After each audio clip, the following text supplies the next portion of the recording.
I think we good. I think we good. Let me bring this in right. Hold on. Yeah. Yeah. We back.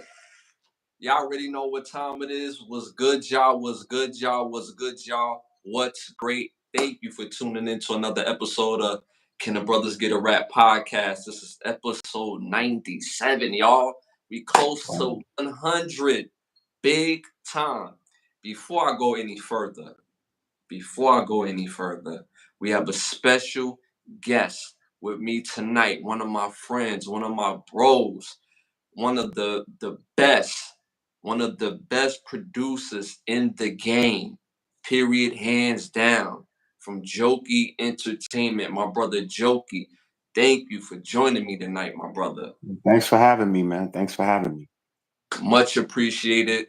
Y'all, this guy is funny. He's fun. He's knowledgeable. So we're going to have a great time tonight. Y'all take it a little easy. You know what I'm saying? Even though my brother is built for the game, but just know he come full clips loaded too. So everybody keep it chill, but let's have some fun. You know what I'm saying? All right, y'all. You already know how we do. First segment of the night. Again, quick shout out to y'all. We just went over 8,000 subscribers. So y'all, thank y'all. We're trying to get to that 10,000 subscriber mark. And YouTube don't realize how much y'all really support us. Even when we have the lives don't be accurate. As soon as we get off, it be hundreds and thousands of people that actually watch the episode. So y'all, thank y'all for tapping in. Quick shout out to them badge holders. Rowan Jack, I see you in the building already. Again, them badge holders, the membership, make sure you tap into the membership of the show. We have gold, we got gold, platinum, day ones, and family badges. So make sure y'all tap in, different access, different badges. So y'all already know. This first segment is brought to you by OUV Records. Y'all see it right there. The label motto is create, document, and inspire. So stay in tune to the latest music and merchandise at OUV Records on Instagram. First question of the night, popular opinions. All right, y'all. Favorite Michael Jackson song on this list? Again, type your answers in the chat and stick to the answers, y'all. And these are the world's questions. All right, so number one, we have Don't Stop Till You Get Enough. Number two, we have Billie Jean. Number three, we have Remember the Time. And four, we have Leave Me Alone. Bro, which one is your favorite out of the four right here? Number two. Number two, Billie Jean. Why you going with Billie Jean? I just like the groove. You know, that was one of my favorite grooves. Yeah. But all of them was great, though. That Yeah. era for Michael was great. Yeah. Mike is a bad boy. Like, for me, I'm going with this one mainly because the video put it over the top for me. Is Leave Me Alone. It put it over the top for me because the video is just so out of the box and just, it was a lot, but it was so Michael Jackson, so. Yeah, but back in the day, in those days, that was like my era, the 80s, right? Mm-hmm. Dance was so important. So the more dance songs, people used to really imitate Michael for real. Like we used to even be in school. I was in elementary school and we had a dude in class and we all used to move the tables over and do the Michael Jackson moves in the class. Yeah. I guess they watched the video and the kid, one kid, his name was Peter. He used to choreograph and we used to do the Michael Jackson, the whole video in the classroom. So the more dance tracks like Beat It, even the first that whole album, we used to do every song like dancing in the classroom. Yeah. I mean, my favorite top tier Michael Jackson song is not on this list, but just off this list alone. Don't Stop Till You Get Enough. Like, all these are classics. Like, I don't think people could really go wrong. It's just like what's your preference. Like, even Remember the Time is like a close second for me because no matter what party you at, what graduation, no matter where you at, you don't remember the time on in the club right now in the trap era or in the mumble era. People still going to bop to it. So, like, none of these is wrong. None of these is wrong. I'm telling my age. I grew up watching the cartoon. I remember the Michael Jackson the Jackson 5 cartoons used to come on TV. Yeah. Yeah. So I've been watching him. Like, we followed his career. Like me, I followed his career from a child. We kind of, I grew up like everything he did. Like he was like an icon. There's not too many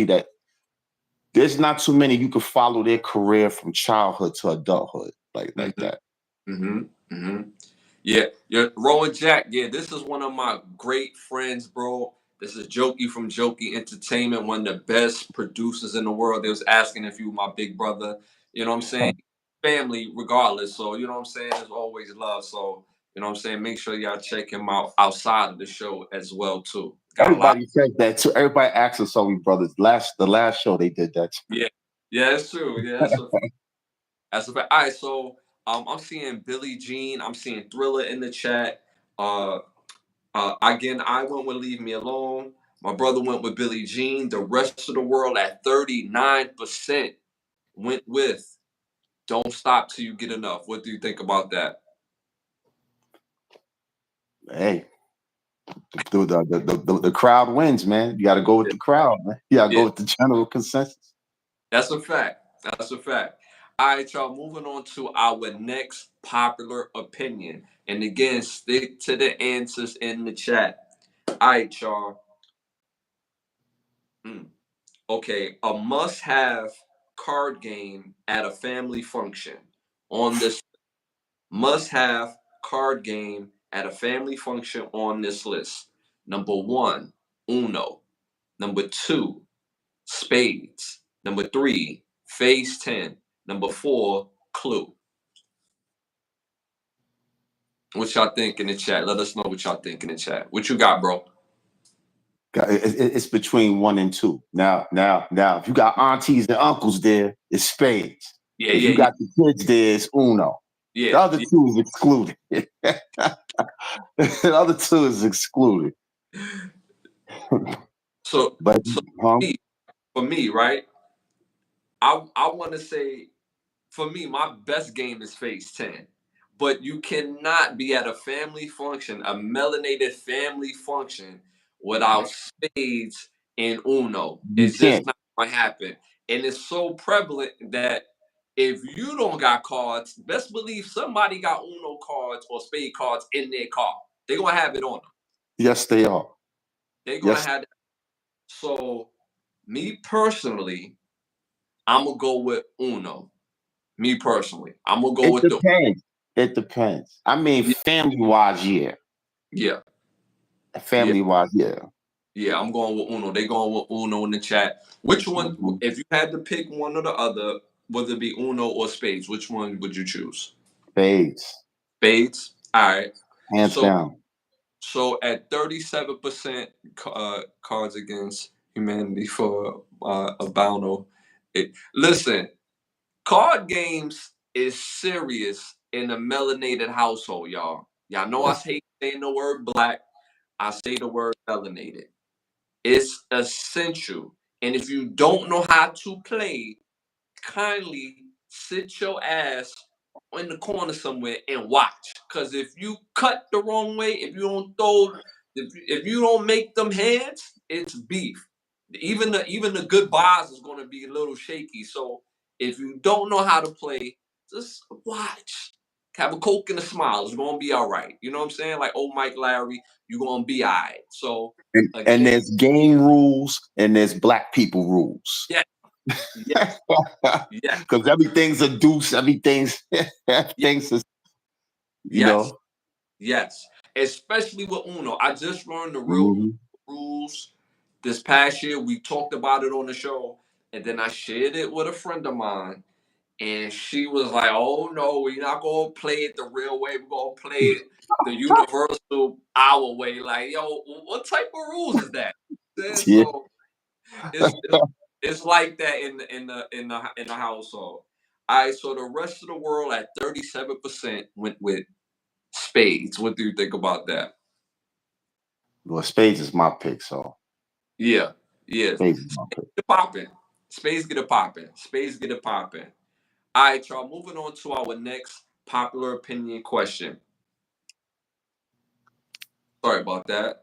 Uh oh. Okay. Best 1993 movie on this list. Best 1993 movie on this list. Number one, Menace to Society. Number two, Poetic Justice. Number three, A Bronx Tale. Four, Demolition Man. Again, let me know what y'all think in the chat. It's Mm. a tough list too, in my opinion. But I already got my favorite. I already got my favorite Well, from my this. favorite is Menace, but you have to go with the popular consensus. The Poetic Justice was more for the couples, Yeah, you true. know. True. Why do you have Minister Society? What makes Minister Society your favorite out of all Well, these? well, I'm a fan of all the Hughes brothers movies, but Menace was. that set it off for all. I mean, that was one of the most. I mean, like, really touched home in the hood movies. You know what Yeah. I'm saying? Like, we had Boys in the Hood, some stuff like that, but when Menace to Society came out, that was like the closest to like being in the hood that you understand. Yeah. Yeah. Yeah. I feel that. I feel that. For me, just as a movie standpoint, and a part of it being the best for me is the rewatch value. I rewatched this movie more than any of these movies on this list. Is Minister Society as well. Um, Hmm. Forward to some of the parts on in this movie. Like this movie is so good that we look at the destruction as entertainment in this movie. It's pure destruction in this movie, but the entertainment value, and then the fact that there's an actual message in this movie and it's a broader base, not just hood shoot 'em up bang bang. It's lessons learned in this movie.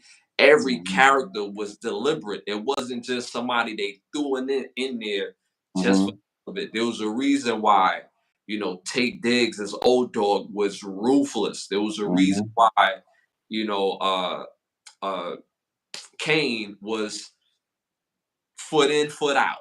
And when he was foot in, he was all the way in. When he was foot out, he was all the way out.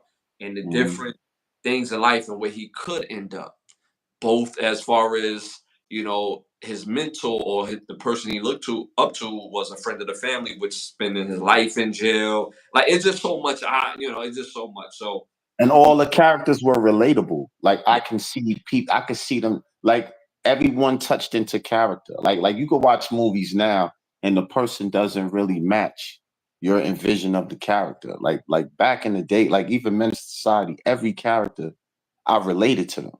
Mm-hmm. Mm-hmm. Demolition Man wasn't really relatable to me. It was more like a science fiction, Yeah. but like Menace to Society was like he damn near nailed it as far as what goes on in the hood and psychologically how things work. Yeah. Yeah. That's a fact. I went with Minister Society. Oh, shout out to my brother Biggs in the chat. You already know what it is. Which one of these are your favorite movies on this list? Again, Minister Society, Poetic Justice, A Bronx Tale, and Demolition Man. Uh, I went with Minister Society. My brother Jokey went with Minister Society. The rest of the world at 36% went with A Bronx Tale. What you think about that? That was good too, though. That Yeah. was that was a good movie too. Yeah, yeah. My favorite part is when he asked the bikers to kindly leave, and they act like they wasn't hearing him correctly. He was like, "Why?" He go locks the door like, "Now you can't leave." So I Yes. love that. I love that scene in that movie. That movie was relatable also, especially the segregation back in the day, like Bensonhurst, Howard Beach, places like that. You really couldn't go. Mm-hmm. You know what I'm saying? Like a shout out to Yusuf R.I.P. Yusuf Hawkins, and back in the day, you could not go in those hoods without Italian gangs jumping on. Even Rosedale back in the day, like you couldn't go in certain hoods. It was Mm-hmm. very segregated, white and black, the same way. It was very relatable to how things were back in the day. Yeah, my uncle used to tell me because my uncle you know, back in the 70s, used to play for the Linvet Falcons, and Mm-hmm. he was telling me that, you know, going from Brooklyn to Queens, that, you know, the whites in that neighborhood was up, so he had to be very careful on how Yeah. brother. John Gotti, Rosedale, John Gotti. You had Howard beat the Italian gangs was like they really enforced that no fly zone. No, you can't come in certain neighborhoods without retaliation. It was really like that. Yeah, yeah. I went to a high school like that. But by the time I got to high school, you could tell like the OGs was kind of like, you know what I mean? It was a little bit of a different time, but I went to Fort Hamilton. And people that don't know, Fort Hamilton is Mm-hmm. a ritzy area like Bay Ridge is right next to Bensonhurst, and some of that energy was still carried or whatever. And uh, I think it kind of changed a little bit because some of the guys we played with was Italian, and football united us, if that makes sense. And so it was Mm-hmm. like the love off the team, but the rest of the neighborhood, it was kind of dicey from time. Mm-hmm.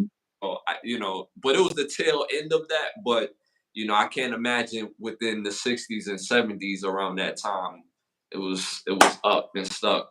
And if you really want to get deeper than that, peace to Shirley Chisholm and people like that who took a lot of us from a lot of our families from inner cities and got us into middle class neighborhoods like South Jamaica, Laurelton, and certain parts of Brooklyn. Like they made it possible for us to move in those neighborhoods and rile things up and live a more middle class life. You know what I'm saying? Yeah, yeah, yeah. Shout out to Miss Shirley Chisholm. Mm-hmm. All right, y'all. Moving on to our next segment, y'all. Our next segment, Hollywood Need to Ask Us. We came up with this segment because there's a lot of trash ass movies in Hollywood, and they give movies that we didn't ask for. So we're gonna give y'all ideas on what movies we want to see. All right. So Hollywood Need to Ask Us. I want to see. I think it's very important that the culture understand that we talked about stars, we talked about Michael Jackson, we talked about Minister Society, we talked about all these different things. There's people that used to work in the background that don't get any type of love, any type of pub. So I want to see a movie about the most, in my opinion, one of the most significant person to the melanated culture in far as putting people out in front of the camera, giving them a chance to fulfill their dreams musically and in the movie space. I want to see the culture needs to have a, a Susan DePass movie, a movie about her life, her upbringing, and the fact that what she made it to and what she evolved to. You couldn't watch most shows in the '90s that was melanated without seeing Susan Dupass being the producer of that show. Before she got there, y'all, guess what? She managed the biggest artists in the world. The biggest. Y'all don't know who that is? We just talked about him. Michael Jackson. And before Michael Jackson, it was really the Jackson 5. She brought Jackson 5 to Motown, y'all. And then she went on from there into the film and TV space and was bodying it. So we need a movie on her life. I don't care if it's a 3 hour movie or if it's a 10 episode series. We need to see a Susan DePass movie. The fact that she came, got it out the mud, and was able to do what she did behind the camera. Because most of us from the industry, Somebody wrote, "Don't say Diddy." I try not to laugh. Yeah, that guy, yo, Jack is funny. Oh, in the building, out the building. oh man, I try not to laugh at that one. Nah, but it's all facts. So you're gonna see Rowan Jack is hilarious. He But he's got hilarious. He been so getting at me all day. I'm laughing. I'm trying not to laugh. He made me laugh that time. I couldn't. That's shout, funny. shout out to Kofi in the building as well. Don't That's my forget, cousin. What's up, Kofi? don't That's my forget. cousin. Oh, that's what's up, man? What's popping? Mm-hmm. Popping. Mm-hmm. All right. Yeah, y'all don't forget to hit that like button. Appreciate y'all always. But yes, we need to have that Susan Dupass movie. So that Hollywood make that happen and put the budget, get the budget together. No, we don't want to see a trash ass what's the network that put together these real horrible biopics. Damn, I can't think. Lifetime, What you life, said? Lifetime. Yes. Yes. Don't put it there. We need to really theatric movie or a 10 episode, 12 episode series. It would be fire. All right, y'all. Moving on to our next segment. Again, don't forget to hit that the membership portion of our page, Gold, Platinum, Family, and Day Ones. Get your badges, and you get different access and things of that nature. So don't forget to tap in. Links is in the bio. Links in the community page. Now moving on to our must see segment. Must see movies. Must hear music. Must see TV shows. All right, so my first must-see movie of the night came out in 1996, directed by Eric LaSalle, the legendary Eric LaSalle. What is Sunday night? Rebound. Rebound. Fire movie. Stars Don Cheadle, Eric LaSalle, James Earl Jones, Forrest Whitaker, Colin Cheadle, Michael Beach, Loretta Devine, Monica Calhoun, Glenn Sherman, Clarence Williams III, Michael Ralph, Chess Williams, and the list go on and on. It's too many lit actors to name. I'm stopping right there. But that's how legendary that cast is. Must see movie. This movie is about um, Earl the Goat Manigault, Harlem legend, a street ball player, but he actually came up in the school ranks as well. He played in school and he played on the street in the street tournaments, I should say. And he was nice, and I won't ruin it for y'all. Y'all gotta tap into the rest of the movie. It was good. I did see that. It was good. Hmm. Powerful movie. Hmm. Powerful movie. I'm telling y'all, y'all not gonna regret watching the movie. And Hmm. so I want to tell y'all a scene, but I'm not because I just rather for y'all to see it and just enjoy it. It's a fire must see But movie. real story about Earl Manigault. He's one of they had stories that he used to take dollars off the top of. He used to put dollars on the top of the backboard, That's a crazy. match, and take them off. That's crazy. And I found out Earl Manigault was about 6'2". So Yeah, jump as powerful. high the top of the listen to what he said, y'all. To the top of the Top back. of the backboard. Hmm. Go They to used to your put dollars on the top of the back when he used to jump, and that's how that's what made him legendary. y'all, the Hmm. next time y'all go to the park, don't look at the rim. Look at the top of the backboard and imagine somebody 6'2" jumping high enough to grab $1 off the top of the backboard. That's crazy. That's crazy. Yeah. Watch the movie. It's a fire movie. It's a fire movie. My second must-see movie came out actually this year, 2024, directed by Sam and Mac Eagers. Movie is called The Front Room. Just came out.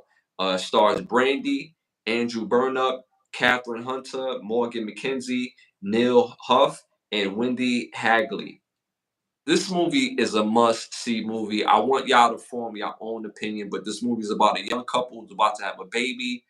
Uh, the young couple have their mother-in-law move in, and you have to see the rest of the movie. I won't ruin it for y'all, so make sure you tap into The Front Room. All right, third must-see movie came out 1994, directed by the legendary Keenan Ivory Wayans, A Low Down, Dirty Shame. This stars Tina Ivory Wayans, Jada Pickett, Sally Richardson, Corey Hawkins, Kim Waynes, Charles S. Dutton, and Andrew Driffoff. Fire movie comedy. You're gonna be laughing from front to the end. Great movie about uh, a private investigator. I was going to say cop. A former cop turns into a private investigator. He's taking on missions, and you have to see the rest of the movie. I won't ruin it for y'all, so make sure you tap into A Low Down Dirty Shame, The Front Room, and Rebound. Must see movies. So make sure y'all tap in. What you think about A Low Down Dirty Shame, bro? Well, that's a classic. I went to the movies to see that when I was young. So Yeah, yeah, it was good. It was. fire movie. And Sally Richardson. If anybody that could have gave Halle Berry a run for her money, it's them. Oh my God. And that was the look back then too, like Apollonia, Sally Richardson. That look was it back then. Oh God. Woo. Damn. All right, y'all. Moving on to our must hear. So y'all love it when I do themes for music. This is a party starter theme. Must have these three songs to start your party right. Number one, song by Portrait.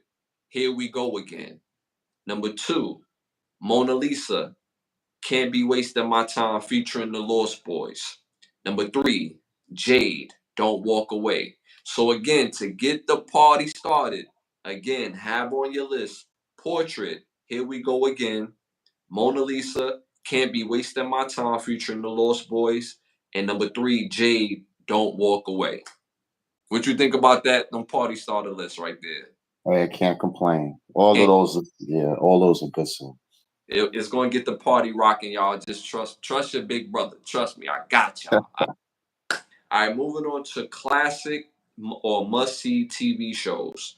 All right, this show came out in 2001, had 5 seasons. It's called My Wife and Kids. Stars Damon Wayans, that's the brother of Keenan Ivory Wayans, for those who don't know. Tisha Campbell, George O. Gore, Parker McKinney, Jennifer Friedman, Jazz Racine, Noah G. Cabby, and Brooklyn Sedano. Fire show about a man and his wife and kids. And it's 5 seasons full of funny. I'm not going to ruin it. Just tap into it and thank me later. Trust me. All right, y'all. Moving on to our cologne of the week. Make sure y'all get that smell good, feel right, smell right, and you could get them panties off. Like I'm trying to look out for this. I'm trying to look out. All right, so cologne of the week or cologne for this episode is Amber Oud Gold perfume cologne for men. So make sure y'all tap into Amber Oud Gold for men. Fire cologne smells real good, real machismo, real macho, and you gonna get to your goal at the end of the night. Just don't say nothing stupid, fellas, because you could talk yourself out some panty drawers. Keep quiet, let the cologne work for you, and you gonna get in there. Thank me later. Trust me, I got y'all. All right, y'all. Y'all already know what time it is. It's time to rap. Let's get it, y'all. First hot topic of the night. I don't know if you heard about this, bro. But there's a wall in Seattle, Washington called the Chewing Gum Wall, where people go, they walk around, they chew their gum, and they leave it on the wall, or the gum that's already on the wall, they could taste the flavor of the gum, and yeah, What? yeah, yeah, like gun somebody already took out their mouth and put it on the wall? yeah, yeah. What do you think about that? I think it's disgusting. People are crazy. People are crazy. People invite germs now, and people are crazy. You wonder why all these diseases all over the place. Yeah, yeah. I think it's the nastiest thing I've ever seen. Like Oh my God. there's actual footage where people, gum that's still on there, people will walk by and take the gum that's already on the wall or try to chew it. Like that's That sound you know what's funny? That sound like some real little kid, like a little kid would do that. You know how they got the gum on the bench and a little kid will try to eat it. You know, like that's like what the hell? yeah, yeah. Oh God. People That's do anything. my bad. Go ahead. I said people will do anything to go viral. That's crazy. Like that's crazy. And this has been accumulating for years. For the last, I know I'm gonna get the time wrong, but it's around the last 10 to 15 years Mhm. where they have this chewing gum. wall or area where people from all over the world will go to Seattle, and that's part of like the thing to do in Seattle is the chewing gum wall. Oh, Ronan Jack wrote that. Now we're breaking out with the monkeypox. Did you look up how do you catch monkeypox? It's not as easy as people think. You know what I'm saying? Look up how do you catch monkeypox. Yeah. It's still gross either way. I mean, it's what forms. You would think a new form of germ would have formed off of that by itself. And Rowan Jack, he said he lived in Washington. That's right. He lived in Washington. This place is full of garbage people. Yeah, That's everywhere. That's that everywhere. wow though. I can't imagine that being a thing in New York City. That would never be a thing. No. That would never be a is I it don't know, man. I don't know. You can't say that we have the worst New York City has the worst subway system in the world. true? You'll see stuff on the train that'll knock that out the box. I'm sorry. True. Rowan Jack, party, the gum. I don't know. All right, y'all. Moving on to our next hot topic. Chris Brown domestic violence documentary is announced by the Quiet on the Set network, and new accusers are coming forward allegedly. But they saying that this is in the works and it's coming out. What do you think about that? Hey man, we in that climate where you getting a bag off doing this now. Like you better not have did nothing to nobody your entire life because they're gonna sue you. That's the climate we in now. You understand? I believe there need to be a statute of limitations to certain things. Even though I don't condone sexual harassment, I don't condone sexual assault. But if it really meant that much to you, why do you wait 30 years to report it? You understand? Report it when it happens. You know. And it's interesting, like a lot of times by the time people do say something, at the very beginning, they on the payroll. They on the what's happening. They still traveling. They're still doing stuff. They still in on with this person. So it's now that this person cut you off, and I'm not saying that's the case, but I'm just saying in the general case when we hear things of this magnitude, now they no longer a part of the crew or a part of getting that money, and now when they doing a documentary, they coming out with a book on top of this. They got a want to drop. They in a movie they want to promote. So the timing is very suspect.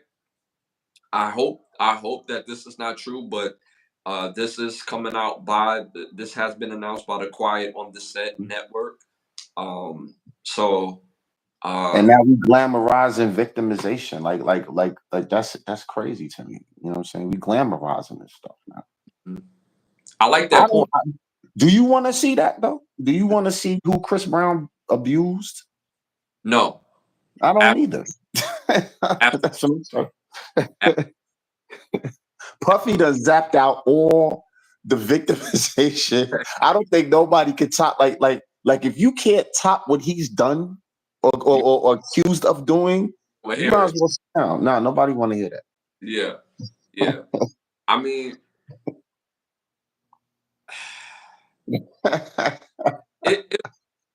it'll be different. Like you said, if it's not topped out, if like we haven't heard what's going on in the documentary, but if it's nowhere near what we had already, then like you said, bro, like I don't think people don't want to hear this stuff. I don't think it's going to be a monstrous like I don't even think it's gonna add up to R. Kelly. Like R. Kelly kind of. I mean, Bill Cosby before that, but R. Kelly kind of set it off. Like people watch that. Surviving R. Kelly. People watch that. But after Diddy, that's the showstopper. Yeah. Because the stuff you finding thousands of bottles, hundreds of bottles of baby oil notes like that. He has a showstopper case. So there's nothing. I can't see you. You got to do something 10 times worse to keep the audience. You know, I don't see that going anywhere, to be honest. Yeah, Rowan Jack, we got to send them the turkey. We working on them shirts. Send them the turkey. We working on them t-shirts. Send them the where? Yeah, that's a thing on the show because Let them to church. Because Turkey don't play that. Oh, Turkey don't. send them to Turkey. Oh, Yeah, okay. yeah. Turkey don't play because we found out we released on the show, episodes ago that a guy went to jail in Turkey because he looked gay. Really? Yeah, he did Wow. about 6 months in jail for just looking gay, and he was like, yeah, nah, we don't play that out here. You got to go to jail. So that's our thing when we say send them to Turkey. So yeah, Turkey don't play that. But you're absolutely right. I don't think people understand in our community, if it's not a crime against kids, if Mm-hmm. truly like we don't we despise like really truly woman beaters in the sense of like Mm-hmm. wilding somebody up or something like that. We don't Mm-hmm. like that. As far as our community, especially with kids, you have a serious issue if you doing crimes and acts against children in our community. Mm-hmm. Not play that. Mm-hmm. So I don't think we're gonna hear Chris Brown's story about little kids. So Mm-hmm. interest of that story is not going to be of R. Kelly or or the P Diddy. Not to say that they did acts against children, but I'm saying that Mm-hmm. the feeling of the monster is not. We're not going to look at it and be like really, like they really had to do that. So I'm kind of tapped out on that. So, Mm-hmm. but And, it, and and I kind of find it hard to believe when you have people out there paying thousands of dollars to even take a picture with these people. Like, I don't know, man. I think people put themselves in certain rooms sometimes, and when who's the victim for real? Like I think when you put your like I said, me being in the business for as long as I've been, there's certain rooms. I mean, you could be more famous if you put yourself in certain rooms. But that's like your mom and dad always told you when you was a kid, right? You like selling your soul to the devil, right? It wasn't literal. It meant people did certain things to put themselves in certain positions. When you're yeah, dealing with power and people with money, there's people that'll do anything to get that. You know what I'm saying? hmm And you can't cry about it once you make certain decisions. And I've actually been on a Diddy yacht and I've hmm actually left. hmm I didn't see any in my personal experience. I didn't see anybody because I have one of my best friends hangs with Buster Rhymes, and they go all the time. And I'm gonna tell you another thing, like these malicious. I've never seen Buster act nothing but professional. He goes to the club, he gets his money, and he out. He don't even party. He hmm get his money, and he out of here. Like he got security with him all the time. He get right out the car, do his show. We was the one. I remember one time I got left because I'm the one party. He yeah, left. He yeah, left me. You know what I'm yeah, saying? So I mean, I never seen it. You know what I'm saying? And I've been, but I'm not gonna lie. I seen there's inappropriate things that do go on because people throw themselves at these rich people, but I didn't see anybody getting taken advantage of. You know what I'm hmm saying? I personally left because that's not my thing. You know what I'm saying? Because I don't know the age of a lot of people that's there wearing nothing. They wear little bikinis and get on somebody's yacht yeah, and they look like they could be my daughter age. I'm leaving. That's yeah, me. yeah, Some people, you know what I'm saying? hmm But nobody see, I just think that people now they making it where it's a responsibility to be like, yo, how old are you? Yo, how old are you? Yo, what do you here? Who are you? Who you came with? That now you know what I'm saying? That's how you gotta be now. hmm That's how you gotta be.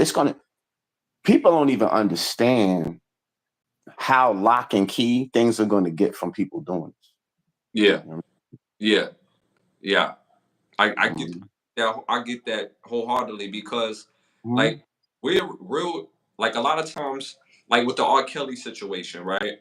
That Mhm. was you had you had some victims in that, but a majority of that was a puff piece. And the reason why I say that because there was one particular woman that's on there, and it goes to the point that you just said. She was 30 Mhm. years old. She was working Mhm. at this radio station. She met Mhm. was infatuated with his swag, his style. I you Mhm. come with me. Come to his house. Y'all get it popping. He takes you shopping. Mhm. You're part of the team. Mhm. When you say he manipulated you, boo, you 36. Mhm. You have a life before that. How does it Mhm. show you? He just gave you a better offer, and then at some point you didn't want to rock with it no more. That's Mm-hmm. I'm keeping it a buck. That's how I'm Mm-hmm. viewing. You not And a no lot of these dudes be like, R. Kelly strikes me as a sugar daddy. Like he's the type person he pays to be with the younger girls and stuff like that. But at the end of the day, like there's there's a lot of things that's involved. Like me, I read into a lot of things. There's jealousy that be involved. There's a lot like say like perfect example. I'm not gonna. This is just I'm going off. This is allegedly. Mm-hmm. You threaten to sue someone after you see him spending all the money with the young girl. Mm-hmm. Right? Like all of this happened really because of what? Maybe Puffy was outside a little bit too much with Clarissa. Mm-hmm. And Cassie was like, oh hell no, you ain't gonna be giving this girl all this money and nah, you gotta pay me. You see what I'm Yeah. trying to say? It could you understand? Like it could be it's a whole different book because it's all about money at the end of the day. And then the civil case ended up being like I was telling people, sometimes civil cases end up criminal ones because all you need is the reasonable suspicion and all of these things. But that's what I'm trying to say. Like a lot of this stuff be real sugar daddy stuff. Like, and then people be getting the payday. You know what I'm saying? Yeah. Yeah. It Even my bad. Go ahead. no, I said I think what really hurt these people, like even R. Kelly, what hurt him was that I remember when some being blackmailed, right? Somebody like even now, the sex tapes ain't even come out on Diddy. They bidding for them right now, right? So whoever get it probably gonna. But what killed R. Kelly was them sex tapes. When it finally came out, and you seen him urinating on the young girl or whatever. That made you really hate him. Yeah. Just like when they seen Puffy beating up on Cassie, that really made people hate him. And now if more stuff come out, like I heard these other tapes is bananas. You know what I'm Mm-hmm. saying? Like that's the visuals would make, but a lot of these people be signing up like wanting a sugar daddy for real. Like, you know what I'm saying? And it be going bad. Yo, that it ain't going it's Yeah. gonna come a time, like I said, it's gonna be an airtight situation. People are not gonna deal with nobody they don't trust. And nobody gonna get in the game at all unless Not you co-sign. not to Huh? not to make light of the situation, but every time I think of the R. Kelly tapes, I always think of the Boondocks episode where they did I see. like how you R. Kelly and then he looks at the camera Mhm. and just like what that still don't prove it. He turns around his social security is tattooed on his butt like it was so I Boondocks I uh, see that. yeah Yeah. yeah But you gotta be very careful out there. Even at the but you see it all the time. Like even if you at the workplace, there's always that female that rub the manager a little tight because they don't want to do the work you do. And then hmm when they don't get what they want, they're gonna say he mess. You know what I'm saying? Like that's how it always been like that. It always been like that.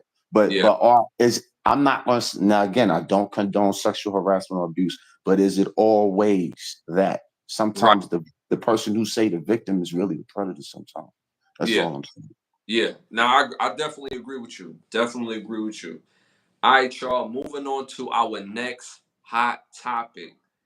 Did you know Street Fighter, the legendary game Street Fighter? Now the Mhm. story of one of the characters, Balrog, would end up being Balrog. Street Fighter never said it, but it was really based on, obviously we all know it, Mike Tyson.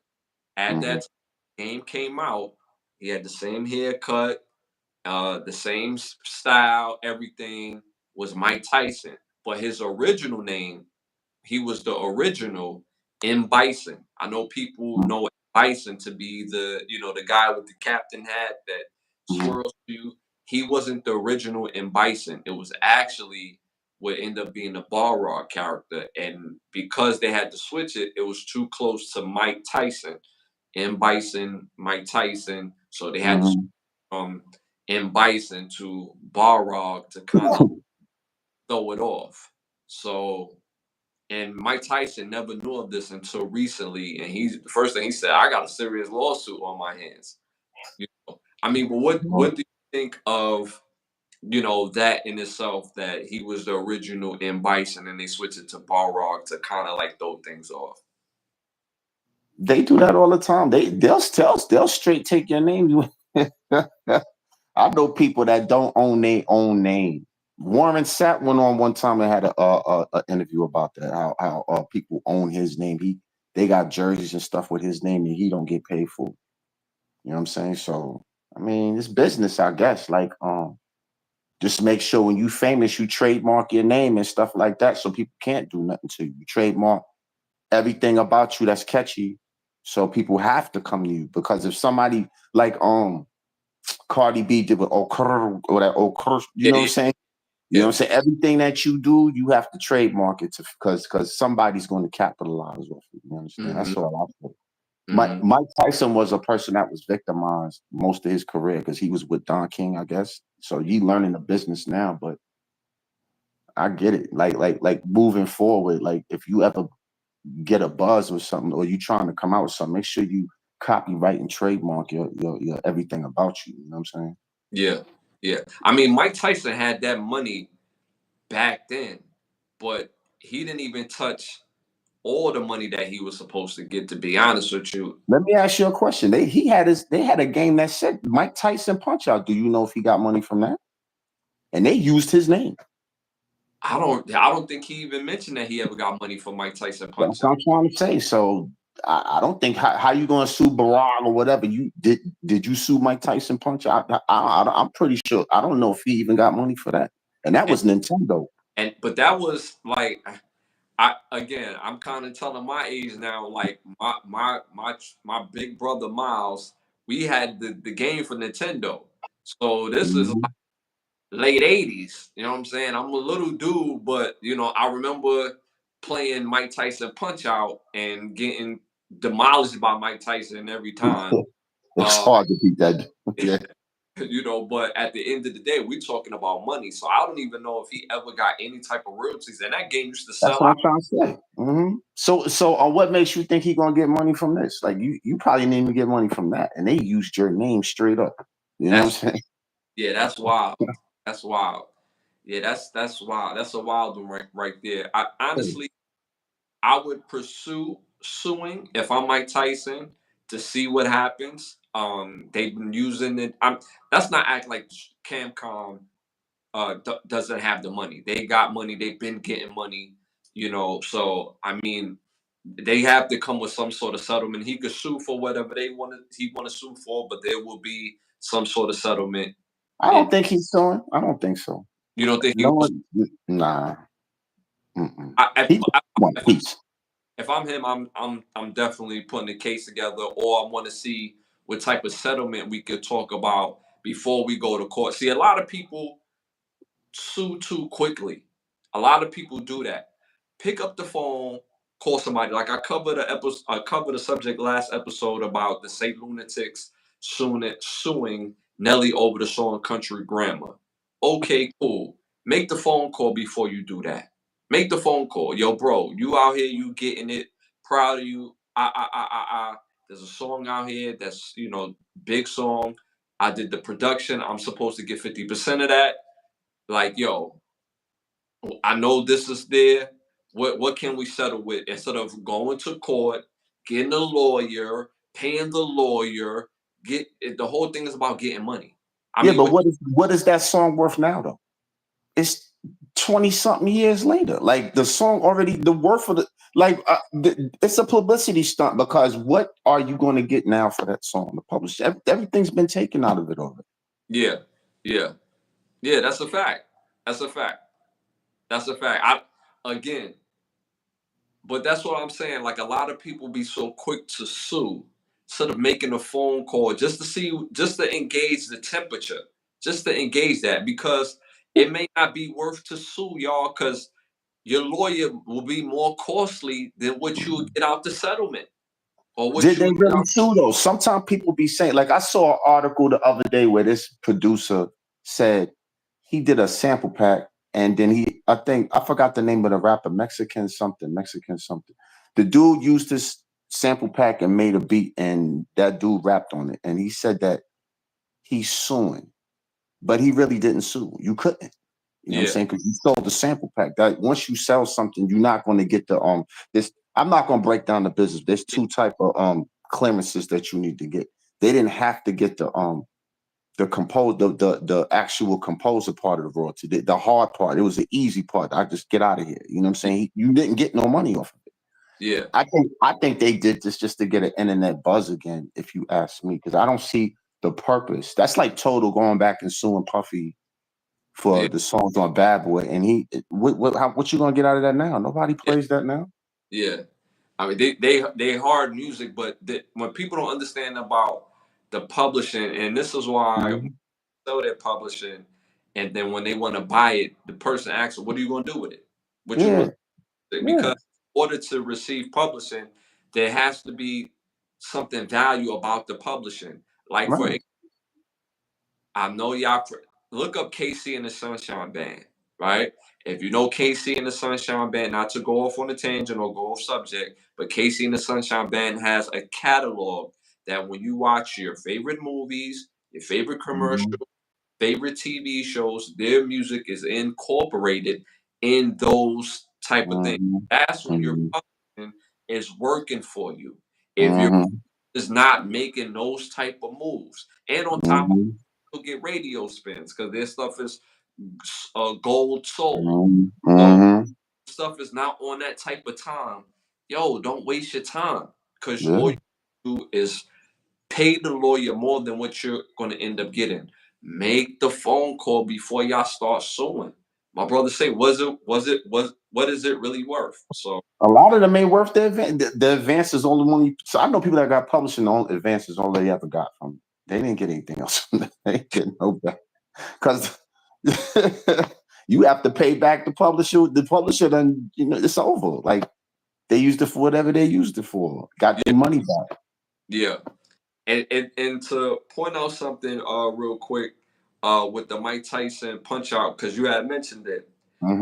A lot of people don't know. A lot of people don't know, especially when it comes to athletes, when guys are in college, when you can tell somebody in a fame space is really about to make a push, people buy their name, incorporate the name in before they take that final push. So that way, now when they make that push, person has to buy their name from them. That's right. That's what I was trying to say. Like a lot of people don't even own their own name. Like that's why I said, and that was the point I was trying to make. Does Mike Tyson own his own name to even beef? Like you understand what I'm trying to say? Yeah. Because y'all can look it up yourself. When you see, all right, so somebody like Shador Sanders, he probably did it already, but most guys that are in college, Travis Hunter right now, who's killing the game, there's somebody saying, "Oh, he's going to be great." So what I'm going to do, buy their name right now. So now when they get their money, they all have that merch. Right, they got to buy their money. So that's like it's basically like buying a house. Even though I think Deion Sanders is on top, like Deion Sanders is smart. Like even when you see what he did with his glasses and stuff, like I think he on top of that with them. But you're right. Like certain stars, they get got before they even get in the game because they don't know the business side of things. Even producers and rappers, same thing. Yeah. When you could tell somebody's on the rise, like again, I'm gonna name a non-athlete, Kai Cenat. When people seen him on the rise, if somebody was very smart, they would have bought out his name to website or whatever. So that way now Kai Cenat, he's popping.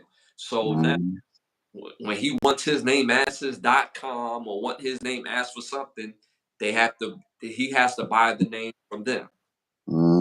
This has been standard practice, y'all, for years.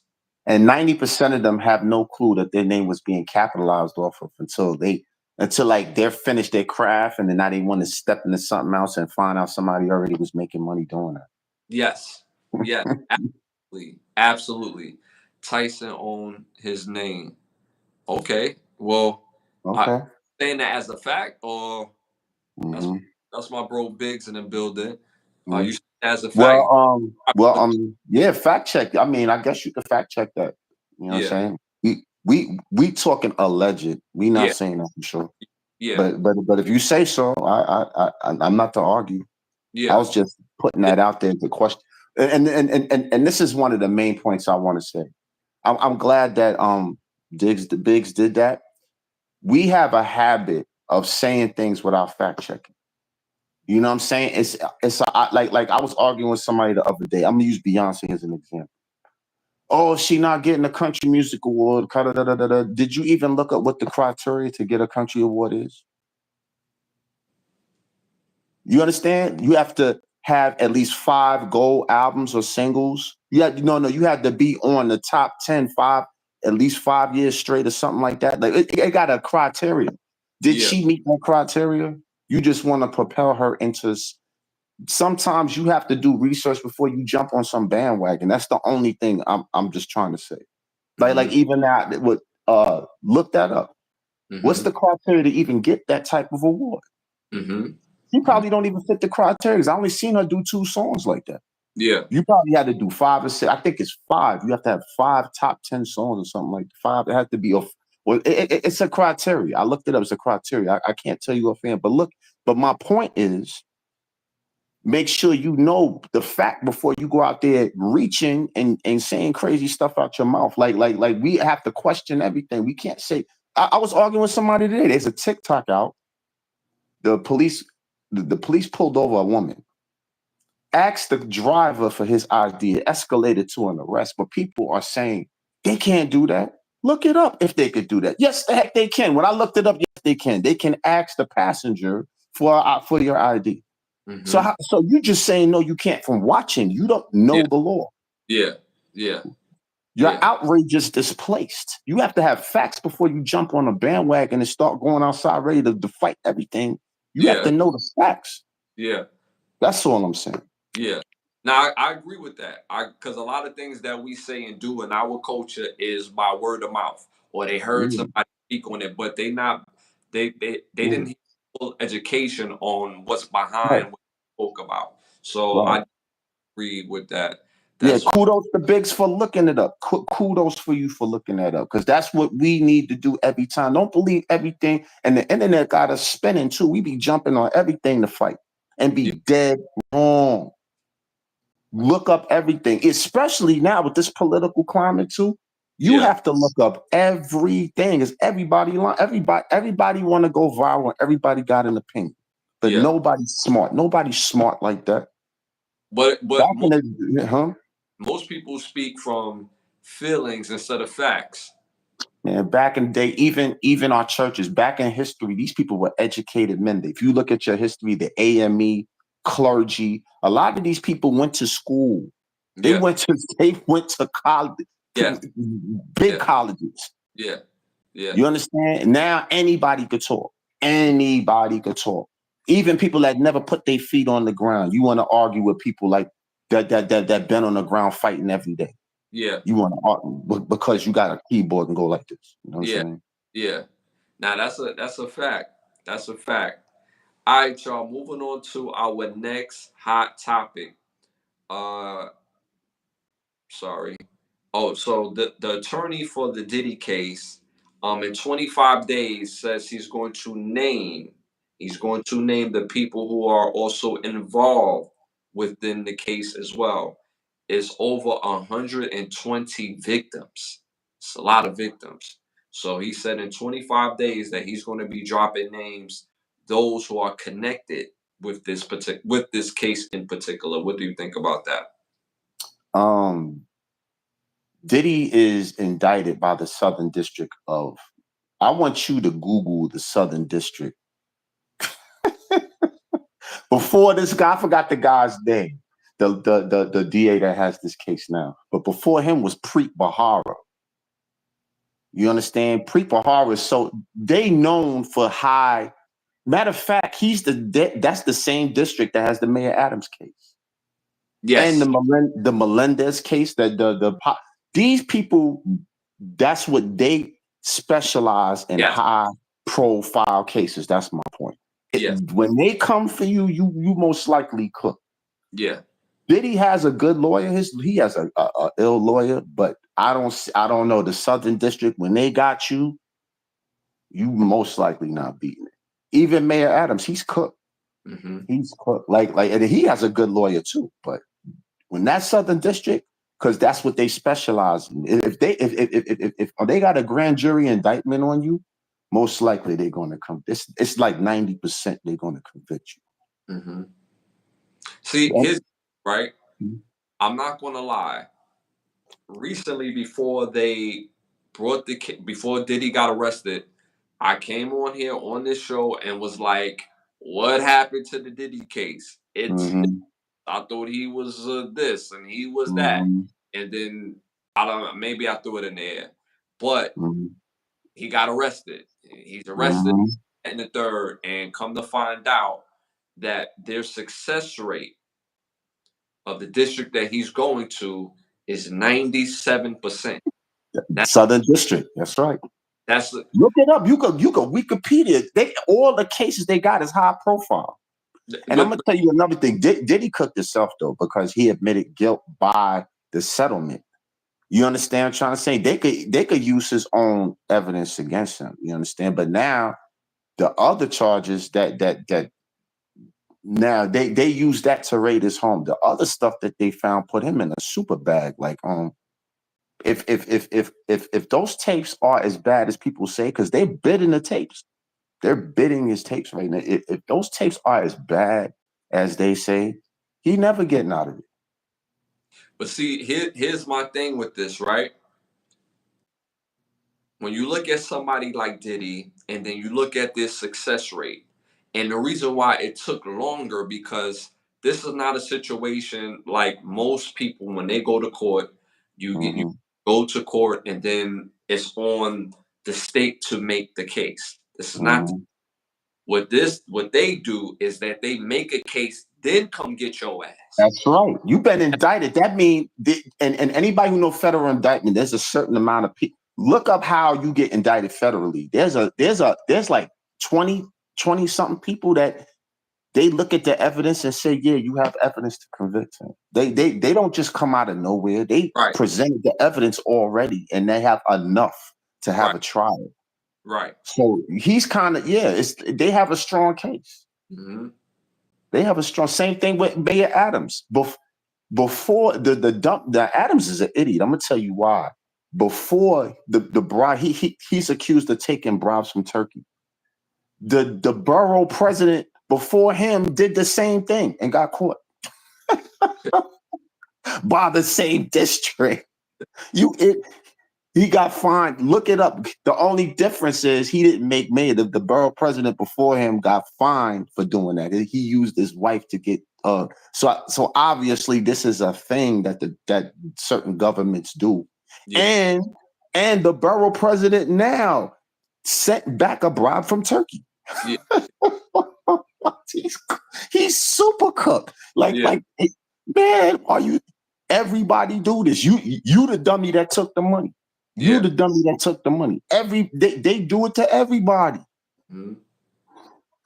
Oh my God. The situation is going to be crazy, because when we talked about it last time, some people think Cassie is the only victim. There's 120 victims on this. That's it. So this case is going to span for a while. Even though Diddy has a good lawyer, you cannot overlook this success rate. You can't look the fact that when people have time to cook and really bring a case to this man, and they have victims, they have video evidence, and what people don't understand about law is that different crimes carry different to making the case. All crimes is not the same as far as making the case. In this particular case, in this particular crime, there's a thing called RICO, y'all. And because it's a RICO, they charge, for people that don't understand the word RICO, they made this term for mobsters, gangsters. So basically, what the mob was in the 60s, in the 50s, 60s, 70s, 40s, 60s, 50s, 60s, and 70s, the record labels are now looked at as the new mobs based on their lifestyle. And So not even just that. Let's resource. not forget how many mobsters are in the business. Yes.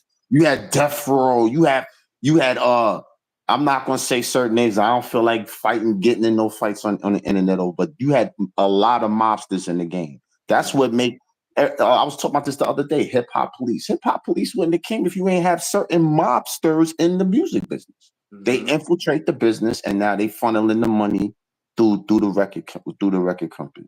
You know what I'm saying? Yeah. Extortion, all type of funny games that's going on, and that's why they watch these certain people. Like, come on, you see certain names in certain places, and they was a gangster yesterday. All of a sudden, they a music exec tomorrow. Come on, And it's the that's the one. and for people that don't know, music for somebody that's in the drug game, it's a perfect hustle Yes, it because is. a lot of people don't know. I feel like I'm telling the game a little bit, but people buy records, meaning people buy status, #1 albums, top 10 albums. It's a great album, and people would actually buy it, but what it would cost to really advertise and really put the promotion out, that money. And if law of averages, if you pay a certain amount of money to get a certain amount of viewership, the law of averages is that a million people see this, then 300 off the top is going to check it out. 300 off the top, another 50 to 100 is going to actually buy. And then takes on a life of itself, especially if it's good. Even simpler than that. If I have a hot artist and I'm a gangster and everybody want my artist, you know how much it costs to break an artist? 100 to 200,000 these labels give up out just for their promotion budget. I'm taking that. I'm gonna buy me some keys. I'm gonna buy me. That's what they do. They get and then the label give you per diems, black cards, all type of stuff, and you living like a king. You getting in a. You understand? You got the company credit card. You know how this go. You know how this go. You living like a king on them. Yeah, absolutely, absolutely. So at the end of the day, this case it's gonna peel onions, and it's gonna people that we don't think it's gonna hit. It's some people, and it's gonna change their life. People is real quiet right now, and Somebody said gatekeepers, right? Let me ask you a question though. Let me ask you a question. And this is corruption necessary? And anything you do, you need money.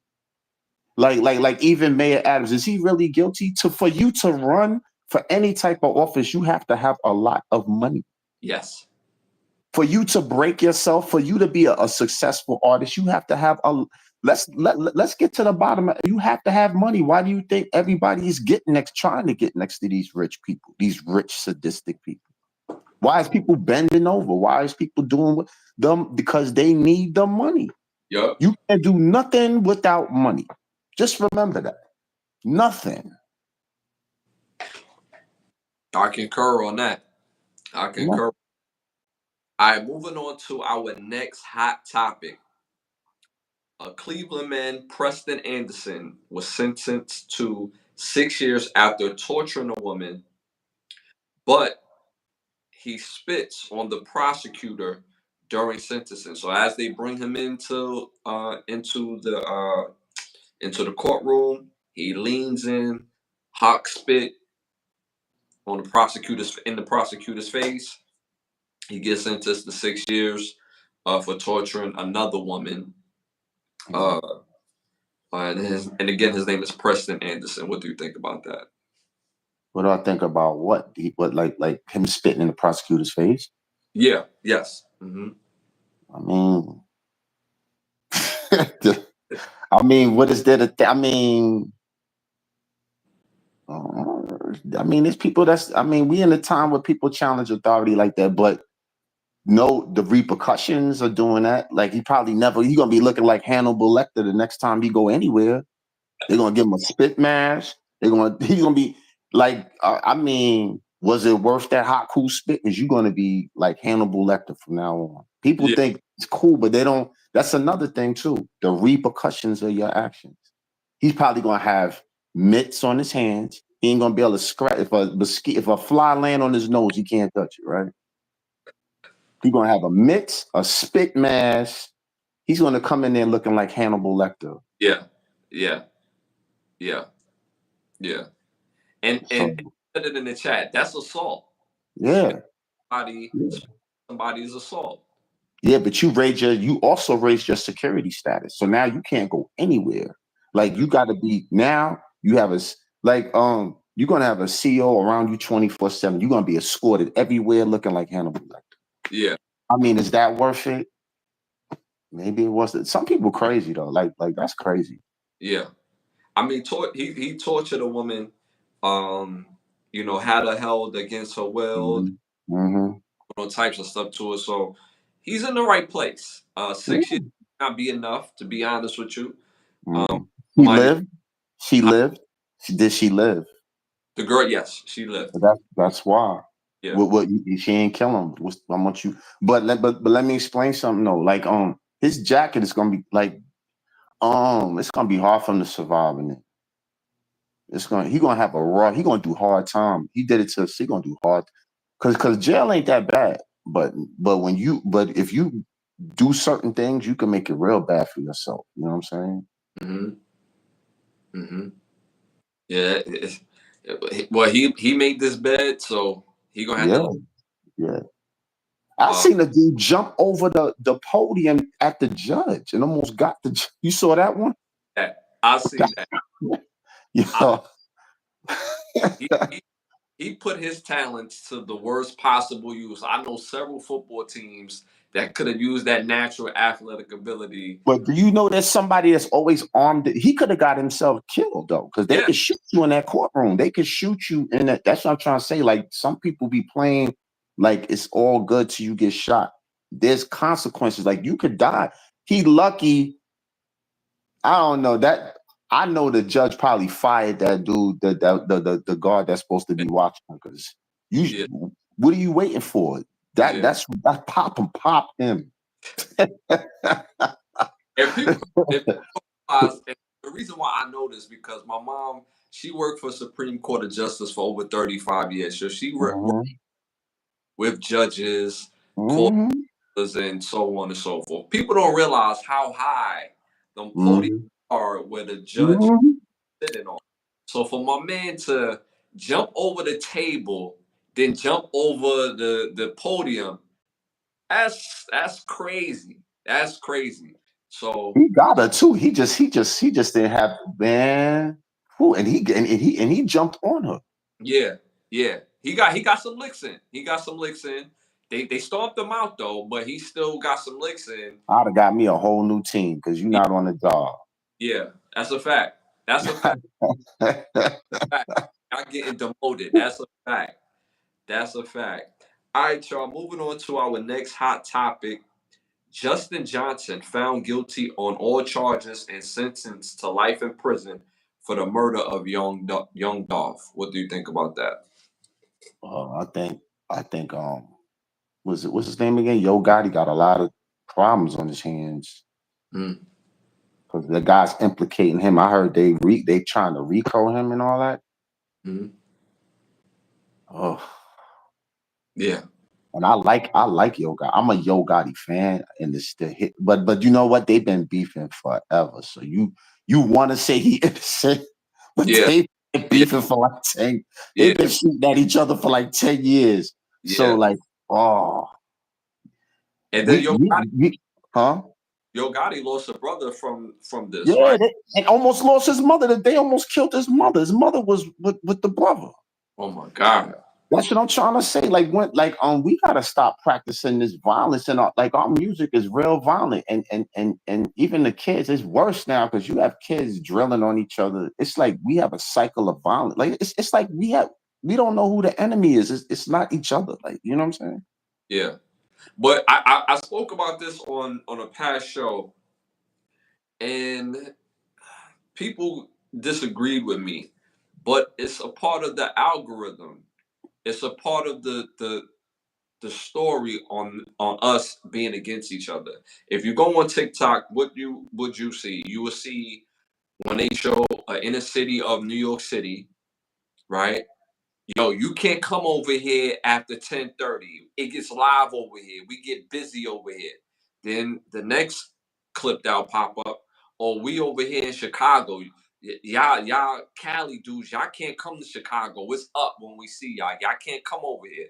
What do you see about Cali? Yeah, y'all New Yorkers, when y'all come here, it's up over here. It's just a cycle of hate that continues to push itself through the algorithm and through Yeah, the. but do you think that is some type of government structure? It was always like that. That's why hip hop was created. When Bombada and them, and like I remember this because this is why breakdancing, right? We even when you do this, we used to emulate. It was gangs killing each other, and you was getting them out the street. You use dance, you use art that was graffiti, and you used rap that was poetry. You had breakdancing, graffiti, and you did all of this to minimize the violence because it was always bad.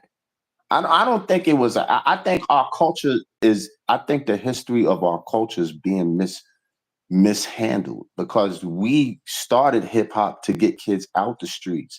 And I'm gonna tell you another thing too: the capitalization of hip hop. Like, we were supposed to find the talent in the inner cities. These are kids who couldn't go to community centers and things of that nature. We did it in the streets. You know what I'm saying? We didn't have auditoriums. We took a cardboard box and chopped it up, and we did back spins on that. You understand what I'm trying to say? Like we didn't have art galleries, so we took some spray paint and sprayed the. That was our form of expression. But guess what? We stopped killing each other though. You know what I'm saying? When it got popular, people absolutely and was hurt. What hurts my heart now is how hard it is to break some of this talent. You understand? It's like the opposite now. You can't get seen or heard. It's held by. I'm not even going to start that because we might get canceled. But it's held by. Now that's an algorithm. Mhm. Who's there's get like somebody wrote gatekeepers. They not letting the true talent in. If you not somebody who knows how to market and promote, and you don't need talent to do that, then that's the only way you're going to get a deal. Now, if you have a $1 million TikTok, you're going to get a deal tomorrow. You feel what I'm trying to say? But if you could sing your heart out, you know how hard it is to get somebody to invest in you. You understand? And that's a part of why I say it's the algorithm because we have real talent in this world for Mm-hmm. a lot of different things, and Mm-hmm. it doesn't get the shine to me based on that part of the algorithm. The algorithm, Mm-hmm. like people think, like, all right, if I do something funny, if I do this, I'm gonna go viral. You, I'm gonna tell you, all y'all gotta do for real is be yourself and be interesting and just get it out the mud. Let it just let it build. I'm from the class of letting it build, right? But we have to be real about this. If you do something negative, it will get seen more. You will get more shine. And Or that's copy what somebody else done instead of being original. That's what right. everybody do now. If somebody does something Right. that works, everybody's going to do that. Because the first thing when you have talent that people ask you in power that have position, they're gonna say, who do you sound like? Mm-hmm. What who can I look at and pair you up with?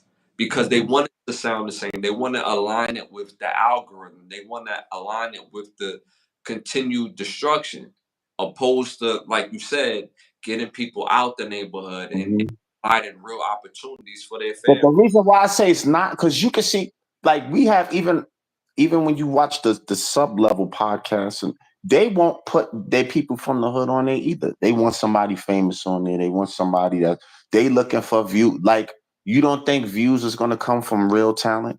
Yes. You know what I'm saying? I remember I seen a guy who used to sing on the subway get on certain. He was on the Tonight Show from singing on the subway. If I could close my eyes and hear somebody that can touch my heart, nobody looks for that no more. Mhm. You got to do something outright. We have to see some type of excitement or sensationalism to get somewhere, and that's the world we live in. Now, even rap, most of these kids do not rap; they live a lifestyle, and Mhm. people are attracted to the stories more than they're attracted if the words make sense. You understand what I'm trying to say? Mhm. I don't want to hear about you want to kill your man. I want to hear some words that I could be inspired by. That's what rap used to be.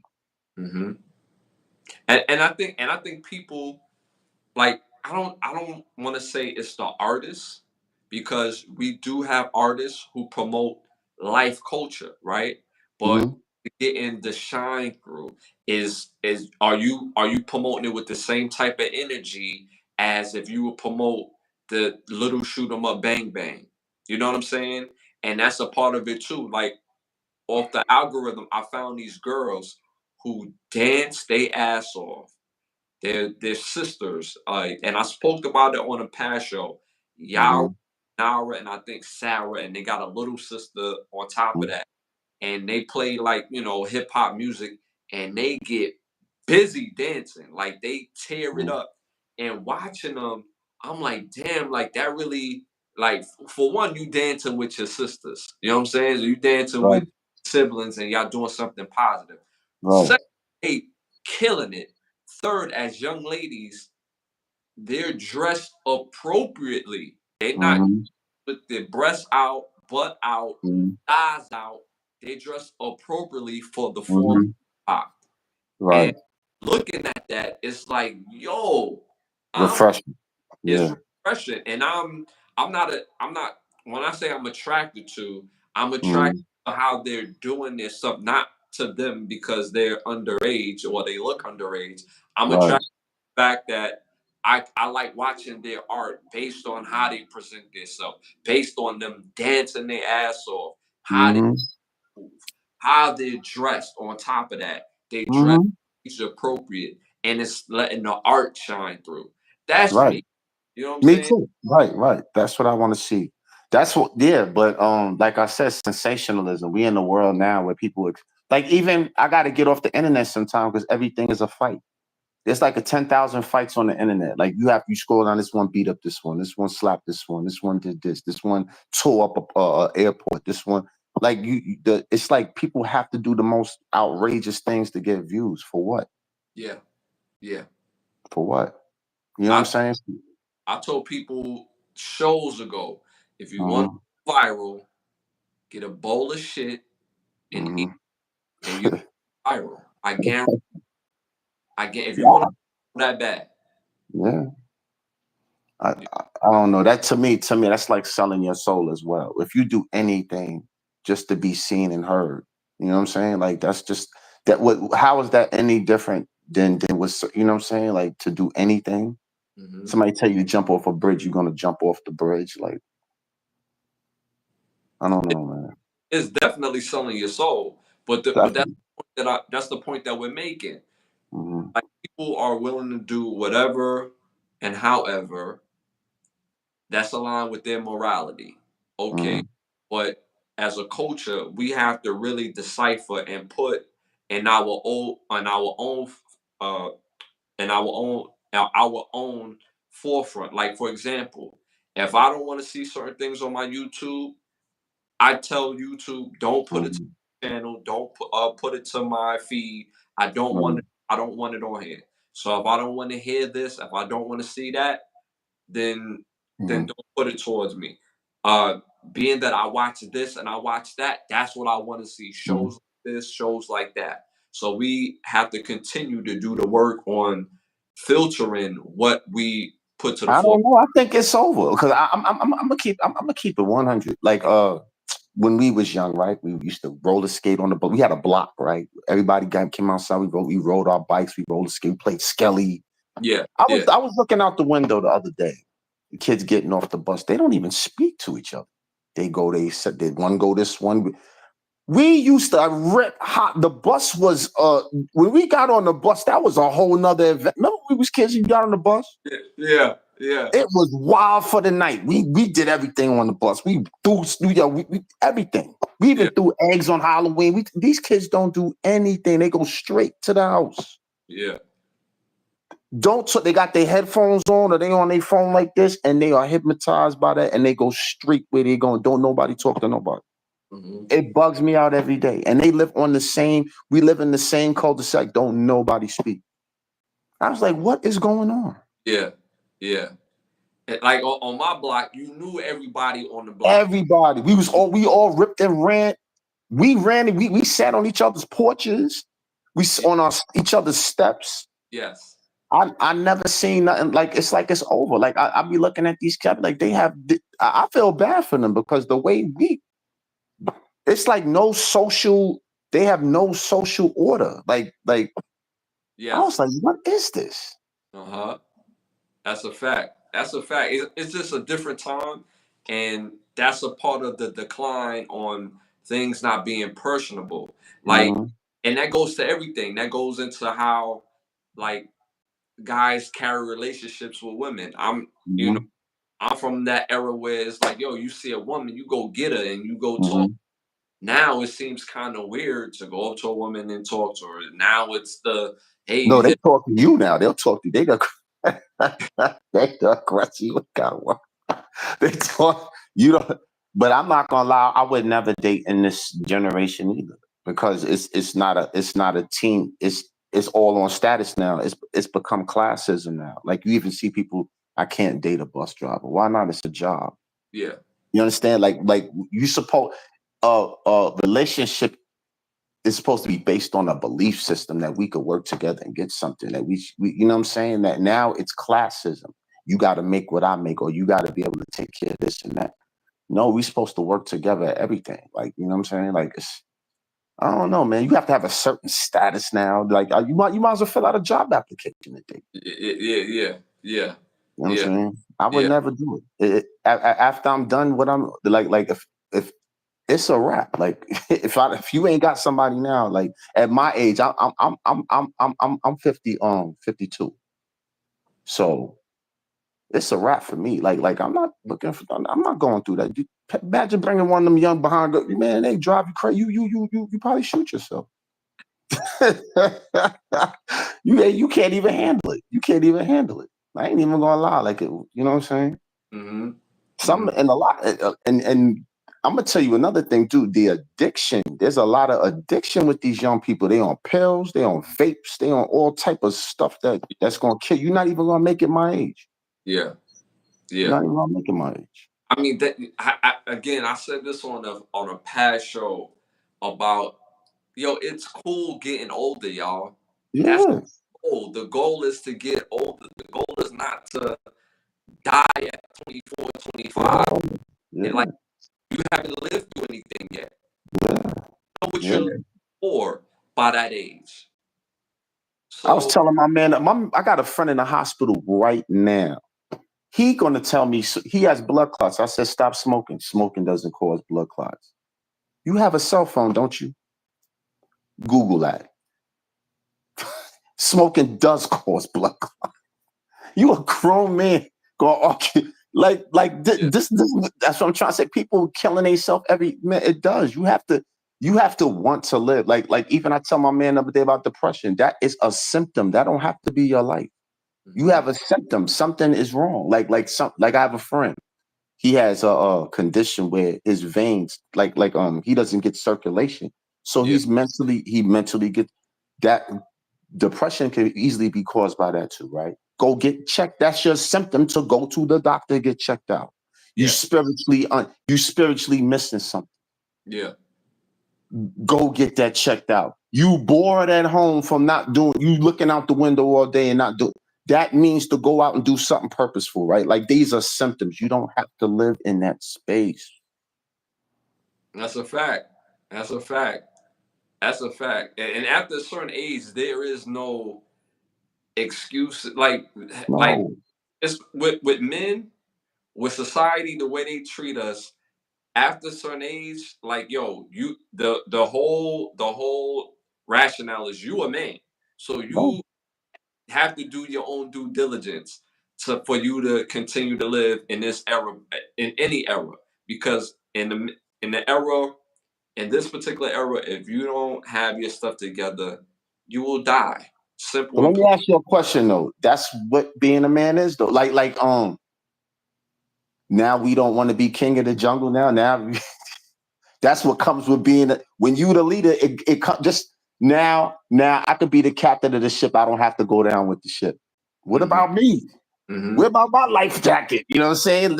Yes, that's what we've become. Like we doing it to ourselves, if you ask me. Like being a leader, that is what you sign up for. That is why you're the leader. Mm-hmm. It dies with you. No, yeah, nobody want to hear your problem. You're the leader. Mm-hmm. Nobody want. You supposed to have all the answers, not nobody. Yeah. You Yeah. understand? Now you don't want that, but then you want the respect though. You want the respect. I think people are confused. We was a different type of person years ago. Like even now, we confused. We getting more and more confused here. I You know mean, what I'm saying? honestly, in this life that we live in, sometimes I feel like I I be bugging because I hold people accountable and I hold Mm-hmm. myself accountable more. Mm-hmm. And when situations happen and I check people, I'm like, am I bugging for checking? Like, cause I know I'm Yes. not bugging, but it makes you feel like, yo, this decision is right and that decision is right. But Mm-hmm. because of the mindset is different now, people Mm-hmm. will think people will have you think that you're bugging based on Mm-hmm. mindset. So Mm-hmm. it's in a completely different space, and I really felt that energy really after COVID. Mm-hmm. Cognitive dissonance, man. All you gotta do is make a person question. You got people that question God. Like we question religion. We question. Once you question your belief system, you have no principles because that's beliefs is what drives your principles. Hmm. You understand? So if you don't believe in nothing, you don't have no principle. More. That's why we ain't got no morals. We ain't got no principles. You have to believe in something. That's why I don't trust people that don't have no enemies.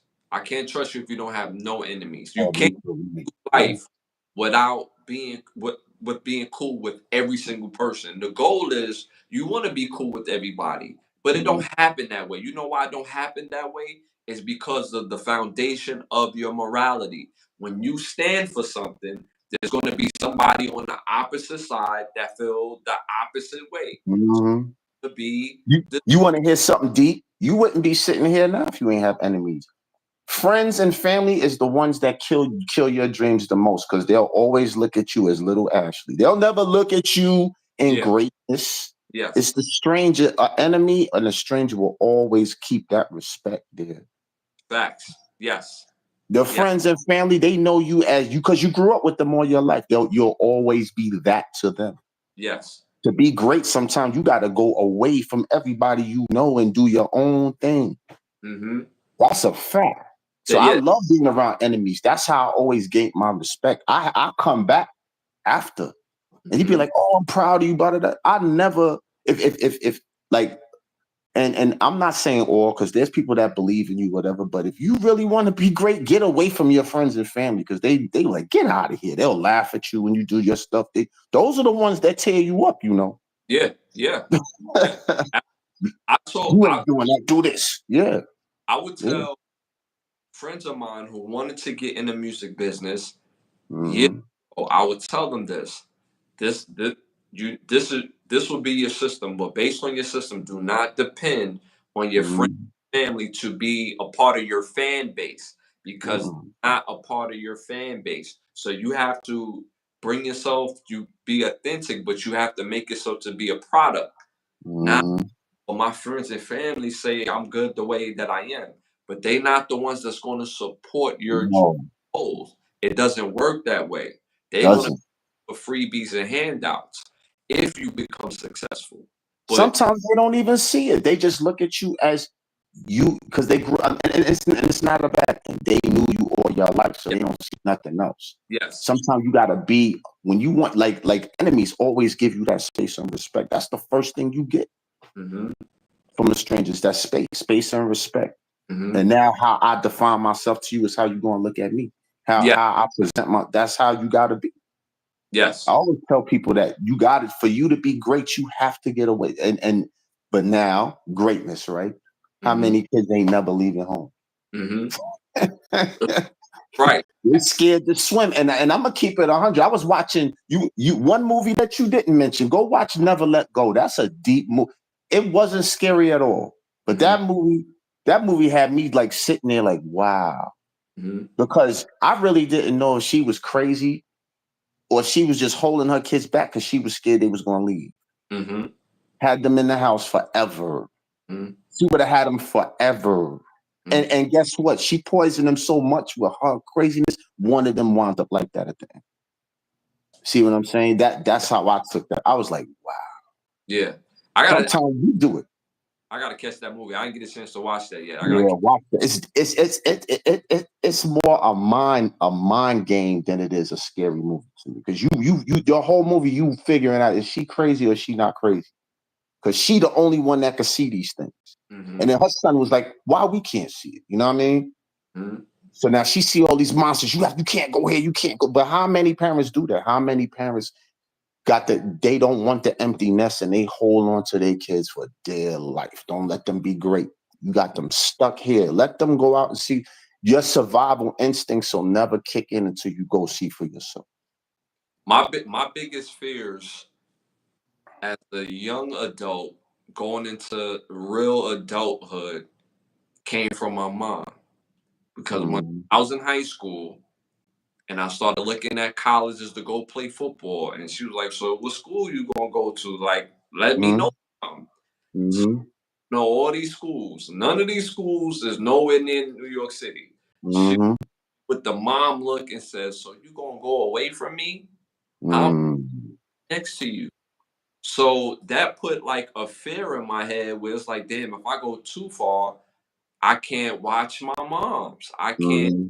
be there for her when I shouldn't have had. Mm-hmm. I said I shouldn't even had that fear of Right. go too far. Then my mom is not going to be looked Mm-hmm. at properly. You know, And that so. always happens from broken households. That Hmm. always have the empty nest syndrome. They don't, but at the end of the day, like it still stunts you a little bit when you don't, like, you know what I'm saying? Hmm. My mom's kicked me out, but I ain't gonna lie, my dad was always there. He was always there. My mom's like, get out. You Yeah, know what I'm saying? She yeah, put us out. Like it was different. I left home early and yeah. I'm glad I did. But I always say this too, like you have to have certain survival instincts though. You know what I'm saying? You can't block every blow for these kids. You can't block every blow. And at the end of the day, too, you have to let them go too, because they gotta be their own person and see for themselves. Hmm. I'm saying sometimes we be the reason why our kids is like the way they are. Though. Yeah, You yeah. hold on to them too long. Now they don't want to do nothing with nobody. They don't want to want to, like, you know what I'm saying? Like sometimes we gotta check ourselves too. Hmm. Mm-hmm. That's why I'm like when my daughter went to school, I felt the empty nest syndrome. Like damn, like Mm-hmm. I'm saying, but I had like it was a process. It wasn't like an automatic thing where it was, Mm-hmm. yo, I just gotta let her like be like, you know what I'm saying? She'll Like, be back. She'll be back. You read the prodigal son in the Bible, and he left and did all types. yeah, He blew everything, but he came back, right? Came back. yeah, yeah. So I mean, but it's something you really have to learn and go. Yeah. You know what I'm saying? And I had Yeah. to like, damn, well, she'll find her way home. You know what I'm saying? Like because what I realized that my daughter will always forever be my world. Yes. She's not always going to be my life though. Right. That Right. parents can't differentiate the two. Being that she's my daughter, she will always be my daughter. If Mm-hmm. I'm in a situation that she can't get out of, I will be there for her. If there's a man that ever puts his hands on her, Lord, like I don't even want to think about that, right? But the but the point of the matter is that she will always be my daughter, and as long as I'm around, she would never have to feel alone or feel like she's Mm-hmm. something alone, right? But she's not Mm-hmm. always going to be my life. She's 21 years old. She Mm-hmm. has her own life that I'm a part of, but I'm not the focal point no more. I'm always going to be dad, but when they're little, that's dad, that's super guy, and da da da da. As they get older, they have their own opinions, their own views, and their own ways. Mm-hmm. Supersedes you as a parent. Just Mm-hmm. my ways and my views superseded my parents, even though Let me I tell you a funny story though. It's funny you said that. I always said if somebody put their hands on my daughter, I would kill them until it happened. Mm-hmm. And then I had to learn a lesson of her choices is hers because she used to hide from me. You understand? And I had to realize because I was looking for the dude, right? I had to realize that even if I did what I did, or if I'd have caught him, whatever, she still would have went back to him. I had to let that play out. Mm-hmm. She wound up leaving them later, but I had to. You have to let them make their choices and live with it, though. You Mm-hmm. have to, because you could wind up in jail. She still be with him, right? Or you could, right? Yeah. Yeah, True. that's what I'm trying to say. So at the end of the day, like you gotta let them get their survival instincts by going through things and just be supportive. I said the same thing you said until it happened. And Mm-hmm. and I'm an alpha male. I wanted to kill this dude. Yeah. You understand? But I learned later, like they come with their own mind and soul and spirit and will, and their will is not your will. You gotta let them see things for themselves. True. That's true. That's true. I've never thought of it as far as the protection aspect like that. No, Mm-hmm. I never thought of that because that's one thing I pride myself. Like I told my daughter, I said, "You ever wonder why I'm able to walk around with my jewelry in any neighborhood?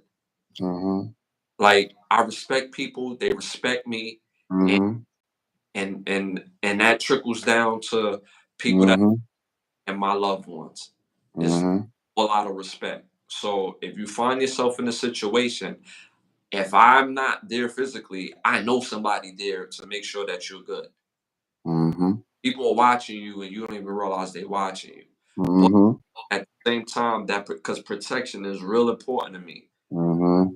How you just said it regarding that in particular with her, Mm-hmm. I never thought of it that way. So, Mm-hmm. you know, Look at nature, right? You got the mother squirrel and she got the two baby squirrels, right? She takes them down that tree. She shows them how to get the grape nuts and eat them. There's always going to be that one squirrel that don't want to eat that. He want to go in the garbage. He want to mm, eat out the garbage. He want to try to run through the people's porch and stuff like that. And then you wonder why you can't protect them. Like the protection also comes in the learning and teaching and accepting of your teachings too. That's the best protection you can give them a lot. And what's happening these days too is that they're starting to learn not to listen. What happens when the squirrel eats it? Now the wintertime comes, you ain't got no food. You haven't been putting the food away. You've been eating out the garbage. You starving, you malnourished. You understand what I'm trying to say? yeah, I used to yeah, always tell that story. And that's what's happening, in my opinion. You know what I'm hmm saying? yeah, That's what's happening to our children and this generation, in my opinion. hmm They want to eat out the God. They don't want to, and we have a history of how we live. There's a reason why we did the things. They want to make like our generation like we was foolish. No, there was a reason why we do what we did. You know what I'm saying? hmm There's hmm a reason why we did what we did. You know what I'm saying? Success didn't come to us. A lot of us came from second. Our parents made a way out of no way, and we tried to maintain that. And now they want to do a whole different and fine. hmm But I don't know. Like for instance, I could teach you how to fly south, right? I don't know what happens when you fly left. hmm You know what I'm saying? We got this new world coming, technology is all this done. I don't know what's going to, I don't know. I just know what happens when you fly. That's why a lot of kids get turned off by us. We try to tell them what we did. But I know what happens when you fly south. I don't know what happens when you fly west. hmm You understand what I'm trying to say? hmm That's what I'm going through now. I'll be like, do this. They be like, I'm not doing that. I don't want to do that. But what you doing ain't, I don't see that. Yeah, yeah, it's not You right. you're not going to get what I got. You're Yeah. not going to get a house. You're not going to get a home. You're not going to have no, you're not going to own nothing. Like, hmm I don't see what you're doing as stable. hmm You know what I'm saying? That's stability was the key for my generation. You know what I'm hmm saying? And that's so funny that we're on this subject because it goes into the He next. said, Lamar, It goes into the next Lamar, segment. take the wheel. No, Huh? I wouldn't have let Bronny go in the NBA. You're a Who is- billionaire, brother. He ain't that's your thing. That's not his thing. He can't play, bro. I watched that preseason. He can't play, bro. well, well, well, Huh? last subject, right? It goes Mhm. my last segment, which is keep the lie live. Keep the lie live is the next sub segment, this segment. So basically what we've been speaking about. So to keep the lie live for this particular show is today's kids. Oh. Versus nurture. Mm-hmm. And we was just tackling that. Mm-hmm. Tackling that. Nature versus nurture, you could find nature versus nurture within the Bronny situation. You said you wouldn't have let him came out. Me I don't personally, even think that's nurturing. I think that's privilege because he's going to be a millionaire regardless. He's going to be a billionaire. He's a son of a billionaire. mm-hmm. He don't have to play. That's for his father's legacy. That's not really for him. That's why I look at it different. Now, if his father wasn't a billionaire, he did all that. I'd been like, oh, okay, but he's going to be a big. He can't play. Mm-hmm. Mm-hmm. He's not good. He's not good. He's not. He would not have made the team if it wasn't for his dad. Is he no? Huh? Differently. I think differently on Bronny in particular. Reason being, if I'm LeBron, I'm letting him play in the NBA. Reason being, he's not going to get better staying in college playing a college system. College don't play pro style system. Now, granted, he hasn't looked great, and he will never be Nick Van Exel, Kyrie Irving. What's another one? Amu Rauf, and I'm listing these guys in particular because they of a certain stature and they get buckets, right? He's not that, but he's athletic. Can he improve to be a better shooter? Yes. He's naturally a good defender, but he's only 6'1", 6'2". Is he the worst player in the draft? Hell no. If he can't play, there's a whole bunch of other dudes that can't play. And my thing is too, you're absolutely right on the fact that if he was not LeBron James' son, he would not get the same type of publicity. But I got one deeper than that. Do you think he'll ever make an impact in the NBA? No. All right, now let me finish my second part of the question. Uh-huh. Being that he almost died on the court, is it worth it? Well, as a parent, I look at that two ways. And the reason why I look at that two ways is because I grew up playing sports. My parents love me, but if my love and my passion is into something, it's nothing that they can do about it. And you know my dad. My dad is not the passive, okay, Olay type dude. My father was a very strong individual. Right. But I would precede my parents' desires. So as a parent, it's not worth it because one, you financially covered. You don't you have to do basketball. You don't. But if this is his desire, and sometimes we gotta save our kids from themselves, but we're talking about an adult. He's an adult now. But let him make the team himself. Like if that's your desire, right? Like this is how I look at things. I think it's just for legacy. You understand? And I think it's a bad decision because he has a health problem, right? It's not worth it if he's not going to make an impact. This is just for your legacy. He's not going to make an impact. He's going to be paid regardless. And to be honest, he has more cons than pros because he gets criticized every day and he's health.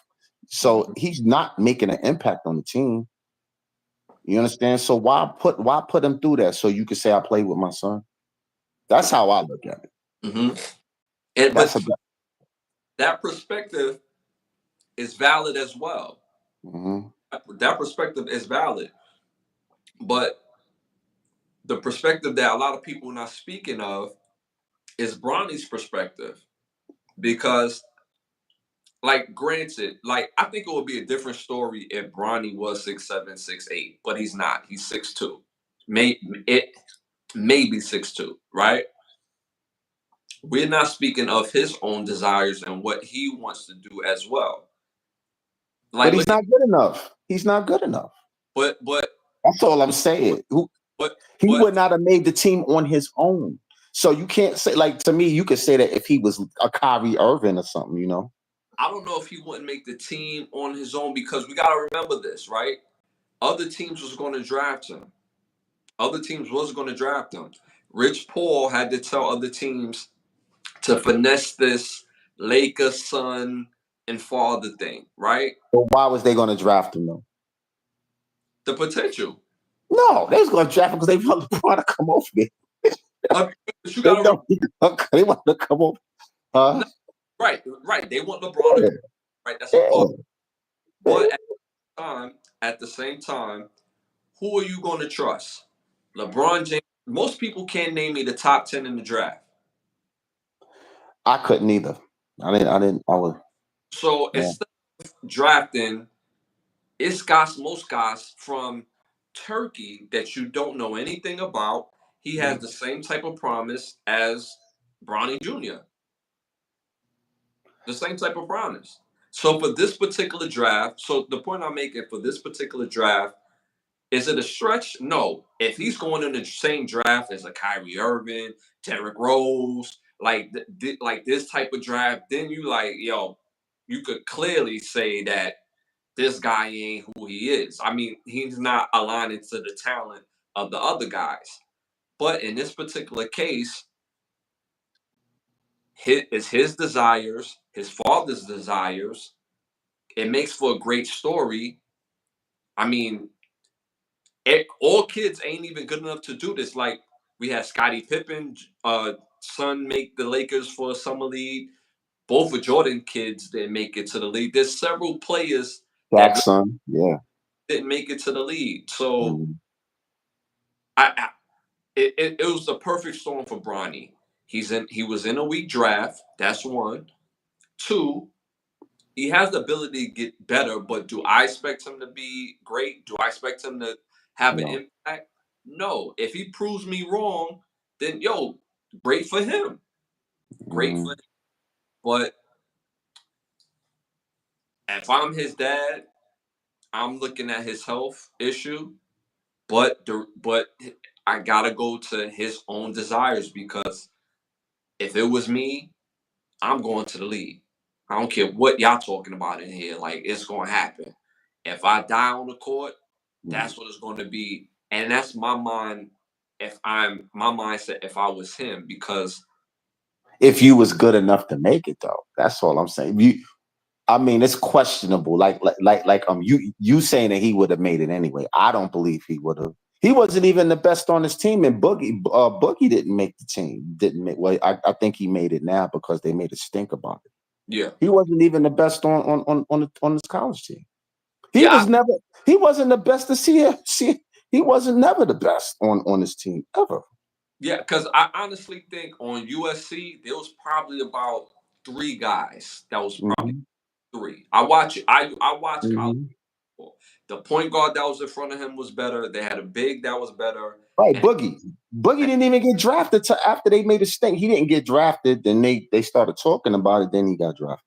mm-hmm. So I mean, but we live in a society where the kids are softer. So what's going to be more effective, nature versus nurture? Like I seen a football game, a little league football game, and Mm-hmm. I liked it, but I didn't like it for different reasons. Mm-hmm.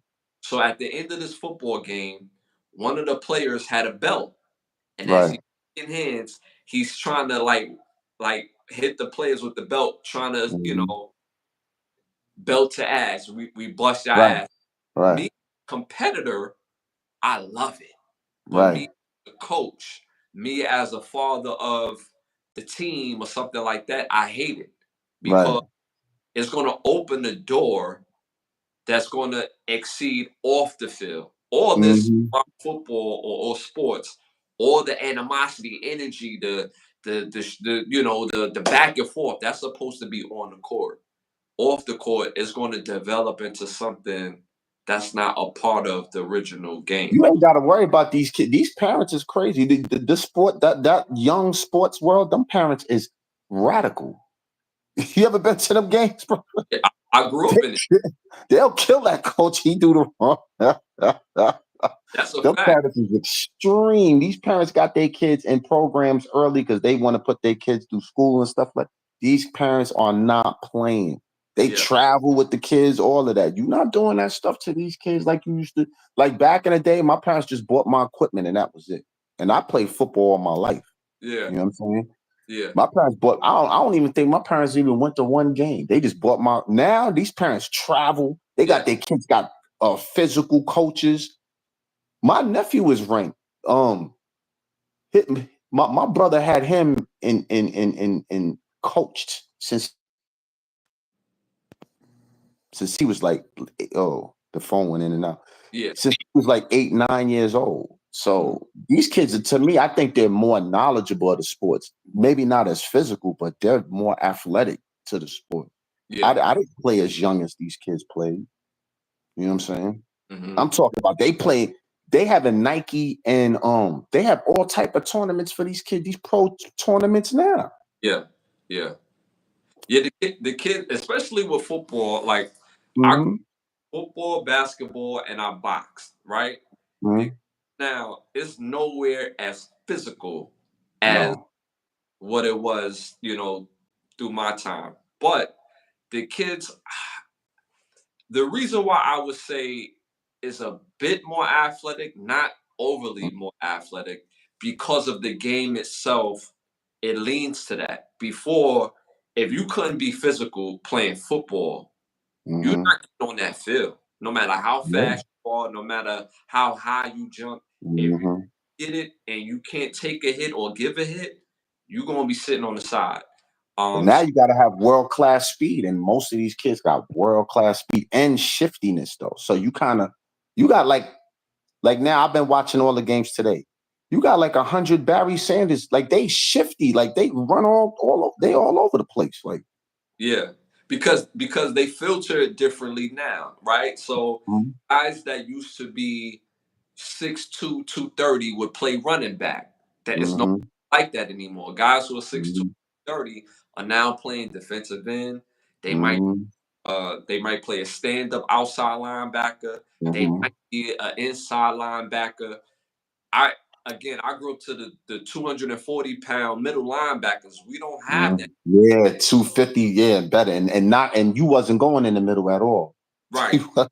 I remember when I got to high school, Mhm, first conversation I had with my high school coach. I was like, this is a pit stop. Like high school, this is little thing for me. This is mhm, what I'm talking to my high school coach. I'm like, we going to Michigan, baby. Like after this, we off to mhm, after my freshman year, my mother reiterated, we going to Michigan. My coach said, yo, I'm gonna keep it real with you. He's good, he's really good, but mhm. he's only 5'6". Yeah. Michigan at the time only took their Mhm, running backs at that time. They took mhm, 6'1", 6'2", mhm, 225, 230, mhm, a la Tyrone Wheelie, Tim Biaka, mhm, Chris mhm. And they Pop, was in the weight room heavy. Like I wasn't even in the weight room till I got out of high school. head. So a Yeah. freshman over 1,000 yards, but I was only Mhm, 5'6", maybe a buck 65. I mean, mhm, I got bigger, so my coach said he's not going to end up at Michigan. He's going to end up at West Virginia. Uh, mhm, he said West Virginia, Louisville. He's going to go play mhm, ACC, Virginia Tech. He's going to go play there. He's not going to mhm, Michigan. He's not going to be big enough. He's not going to mhm, go from being 5'6" to 6'2". mhm. I end up being 5'11", 225, but that's still not 6 foot. That's true. You know what I'm saying? Mhm, People are put in place to give us that nature. mhm, See, he gave me nature versus mhm, my mom saying the nurture. Like, no, just gotta believe in yourself and do. mhm, Not the fact that I still can do it, because I end up still getting recruited by Michigan. I still mhm, did. My coach Lloyd Carr. I mhm, proof of this. Don't y'all in this space. Don't try to play with me, like for real, right? mhm. But at the end of the day, I did not end up going because how they rank kids back then and how they do it Mhm. now is different. To get ranked, Yeah, you they have did. football camps. I didn't go Mhm, to football camps because mhm, my brother passed away that same summer. So mhm, my family commitment and goal was different. The football camp was free, but my family couldn't afford to pay for the flights, going in. Right. You had to So, travel. Yup. right. So You had to that get a rank. Mm-hmm. was it. And my brother had just passed away. So the the most important shit was that. Like there was Right. nothing coming before that. So that was the priority. That was the word was missing. But to sum it all up, I feel we need to get back to nature because you had Mm-hmm. spoken on it earlier. Your mom said, "Yo, you got to roll, dog," and Mm-hmm. even that in itself prepared you for a life that you have today, Mm-hmm. the wisdom that you give onto your children and to others. So Mm-hmm.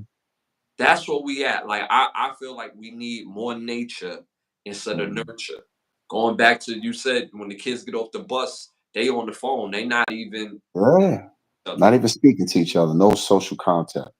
So to sum it all up, y'all, we need more nature than nurture. Y'all, that's been the episode. I thank y'all for tapping in always every Thursday, every Sunday at 10:30. It means the world to me. The channel continues to grow. Y'all continue to show love. Again, make sure you tap into the membership, get your badges, tap in different access, different badge settings. I want to I want to thank some of the sponsors of the show, Bravo section, Button Snaps, and OUV Records. If you're interested in becoming one of the sponsors of the show, hit me on Instagram at Ashley Lovechild. Again, the 100th episode is coming up. Looking forward to that. And also, we're coming up on a 1 year anniversary of the show. That's Um, what's up. Ashley Mm-hmm. Lovechild, I want to thank my special guest, one of my friends, Yeah. one of my bros, my brother Jokey from Jokey Entertainment, one of the best producers in the game. Thanks Trust for me, having me. Thanks for having me, bro. appreciate it, man. Again, y'all, don't forget, I got a new EP coming out called Summer of '08. Still working on that. And guess who track I got on on the EP? This man right here. I He, sent you some more today too, so check them out. I'm gonna check him out. Absolutely, bro. Plug in the new stuff you got going on. What you want them to go see right now? I'm supposed to be on Busta's next album, but let's hope that he don't get canceled before that.